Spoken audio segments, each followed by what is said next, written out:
नमस्कार स्टूडेंट्स। जैसा कि आप इस फोटो में देख पा रहे हैं, ये हमारे भारत की एक बहुत ही ज्यादा खूबसूरत लेक है जिसका नाम है अष्टमुडी लेक। ये कहां पर है? केरला में। आप कहेंगे क्यों मजाक कर रहे हैं, यहां पर तो कोई खूबसूरती नहीं नजर आ रही। बिल्कुल सही बात है। द हिंदू का एक आर्टिकल आया है और उस आर्टिकल में ये फोटो आई है। उस फोटो में बताया गया है कि अष्टमुडी लेक की ये स्थिति हो चुकी है। एक बार फिर से यहां पर अष्टमुडी लेक के वाटर के सरफेस पे आप देखोगे बहुत सारी मछलियां स्वयं यहां पर डेड पाई गई हैं। इसके अलावा कई सारे प्लास्टिक बॉटल्स और कई सारा गार्बेज जो है वो आपको देखने को यहां पर मिल रहा है। तो एक बार यहां पर बात करते हैं द हिंदू के आर्टिकल की। तो यहां पर आया है a lake ecosystem gasping for breath. यहां पर क्या बात करी जा रही है, जरा इसको देखते हैं। इन्होंने बताया कि जो अष्टमुडी लेक है केरला के अंदर, उसमें इंपॉर्टेंट 3 बहुत ज्यादा मेजर रीजंस हैं। वो कौन कौन से? सीवेज कंटेमिनेशन का, प्लास्टिक पॉल्यूशन का और इनरोचमेंट का। ये 3 पॉइंट ऐसे हैं जो हमारे प्रीलिम्स के साथ साथ हम अपने जब मेंस में कोई प्रश्न इस तरीके का करेंगे जहां पर वाटर पॉल्यूशन हमको करना है, तो हम इसका पूरा एक केस स्टडी लिख सकते हैं। तो इन शब्दों पे गौर करिएगा, मोस्ट इंपॉर्टेंट वर्ड्स हैं। यहां पर सीवेज कंटेमिनेशन हुआ, यानी कि उस लेक के आसपास जो भी सीवेज सिस्टम था उसका कहीं ना कहीं पानी इस लेक के अंदर आया है। दूसरा, प्लास्टिक पॉल्यूशन, जैसा कि आपने फोटो में देखा, वो चाहे टूरिज्म की वजह से हो या लोकल के वहां पर जो लोग हैं उनकी वजह से वहां पर कूड़ा फेंका गया हो। तीसरा कारण है इनरोचमेंट, यानी कि उस लेक के एरिया में कहीं ना कहीं अतिक्रमण हुआ है। अतिक्रमण होकर कुछ कंस्ट्रक्शन करा गया होगा, वहां पे मानव बस्तियां बनी होंगी, उसका भी कूड़ा करकट जो है वो उस लेक में गया। इन तीनों कारणों की वजह से कंप्लीटली उस लेक का जो हेल्थ सिस्टम है वो पूरी तरीके से बिगड़ गया, जिससे कि ये जो पोजीशन थी लेक की देखने को मिली। ठीक है, तो इस आप फोटो को देख पा रहे हो और इससे आप अंदाजा लगा पा रहे होगे कि लेक का जो पॉल्यूशन है वो किस लेवल का हो चुका होगा, तब ऐसी जाके स्थिति आई है। कुछ समय पहले एक न्यूज आई थी और उस न्यूज में यह बताया गया था कि यहां पर जो अष्टमुडी लेक है वो अंडर थ्रेट है, यानी कि इसके ऊपर पहले से ही खतरा है। सबसे पहले अष्टमुडी लेक की जना एक बार लोकेशन देखते हैं। ये आपको केरला के कोलम डिस्ट्रिक्ट में देखने को मिलती है।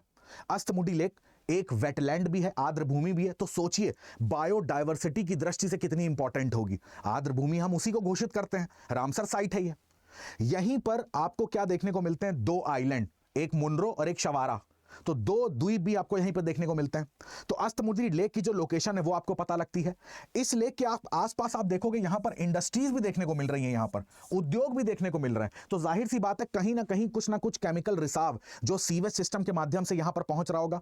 यहीं पर टूरिज्म गतिविधि भी बहुत ज्यादा है। दूर दूर से जो टूरिस्ट है वो इसको देखने आते हैं, केवल इंडिया से नहीं, इंडिया के बाहर से भी। अब उसके अलावा यहां पर वेस्ट डंपिंग साइट है। सबसे इंपॉर्टेंट चीज ये देखिए आप, वेस्ट डंपिंग साइट है जहां पर सारा लैंडफिल्स यहां पर इकट्ठा होता है। तो उससे कभी ना कभी जब वर्षा होगी तो वो केमिकल वो कूड़े से बह के इस लेक में जाएगा। ये थ्रेट आपको समझ में आ रहा है? दूसरी बात, अब एक ये फोटो देखिए, जरा दोनों को कंपेयर करिए। एक इस फोटो को देखिए और एक इस फोटो को देखिए। तो आप बोल देंगे नहीं नहीं नहीं, वो दोनों फोटो किसी अलग लेक की हैं, आप यहां पर टॉपिक को जो है वो डाइवर्ट कर रहे हैं। नहीं, ये सेम लेक है, उसी की फोटो है। तो अब इस लेक की हालत किस तरीके से ऐसी हो गई है, इसके बारे में थोड़ा सा समझेंगे। जैसे मैंने आपको बोला था यहां पर अतिक्रमण के बारे में, इनरोचमेंट के बारे में, तो द न्यू इंडियन एक्सप्रेस का आर्टिकल था। एक यहां पर ध्यान से देखिए, 2017 की एक सैटेलाइट की फोटो है। यहां पर आपको पूरा स्पेस ब्लैंक दिख रहा होगा और ये 2021 की फोटो है। यहां पर आपको कंस्ट्रक्शन दिख रहा है, कुछ ना कुछ यहां पर देखिए इनरोच्ड पार्ट यहां पर है जो लेक के एरिया में बनाया गया है। अब अगर आप लेक के एरिया को इनरोच करते हो तो जो भी कंस्ट्रक्शन एक्टिविटीज हैं उनका कूड़ा करकट यहीं पर जाएगा। जो लोग यहां पर रहेंगे, जो बस्तियां यहां बस जाएंगी, वो भी कूड़ा करकट इस लेक में जाएगा। तो ये सारी चीजें मिलाकर लेक की स्थिति ऐसी हो गई। अब इसके अलावा यहीं पर बात खत्म नहीं होती है। यहां पर एक और बहुत इंपॉर्टेंट मुद्दा आता है जिसको बोलते हैं जलकुंभी, इसको बोलते हैं वाटर हाइसेंथिस। ये एक ऐसा पौधा है, इसको बोलते हैं कि ये जो है वो एक इन्वेजिव स्पीसीज है। इन्वेजिव स्पीसीज का मतलब होता है आक्रामक प्रजाति। आक्रामक, नाम में ही आ रहा है कि भाई ये कुछ ना कुछ किसी ना किसी को नष्ट कर देगा, है ना, आक्रमण के मुंह से निकला है घर से।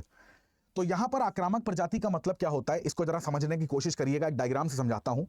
अगर यहां पर आपने जलकुंभी को ना यहां पर उगाने की कोशिश करी तो जलकुंभी का प्रोडक्शन इतनी तेज होता है कि वो पूरी लेक का जो सरफेस है, जो ऊपर का एरिया आप देख रहे हो, सतह, वहां पर बहुत तेजी से ग्रो करेगा और पूरी लेक को ना इस तरीके से घेर लेगा। जैसा कि एक डायग्राम में आपको दिखाता हूं, यहां पर जरा ध्यान से देखो, आपको दिख नहीं रहा होगा कि इसके अंदर पानी है ना, एक दलदली भूमि आपको दिख रही है।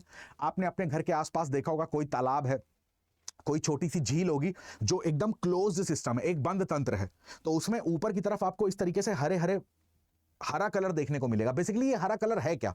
यही हरा कलर है जिसको हम लोग बोलते हैं शैवाल, यानी कि इसको क्या बोलते हैं? एल्गी, इसको बोलते हैं शैवाल।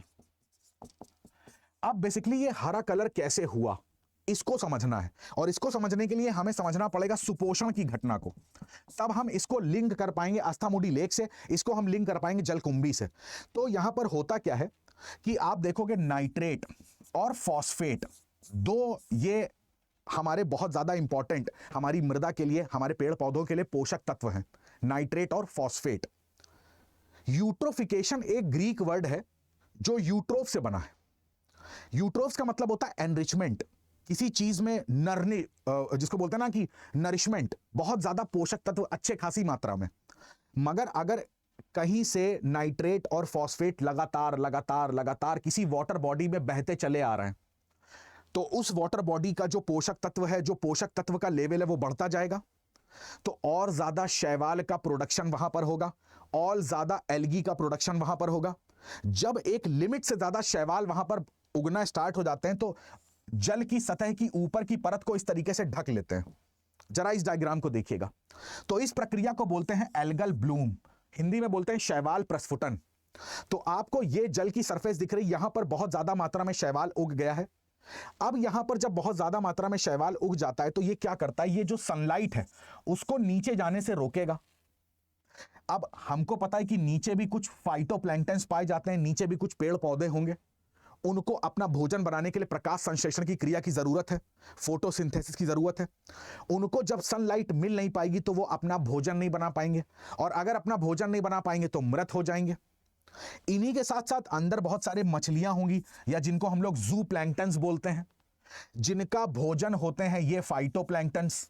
तो अब अगर यही मृत हो गए तो धीरे धीरे करके ये भी मृत होना स्टार्ट हो जाएंगे।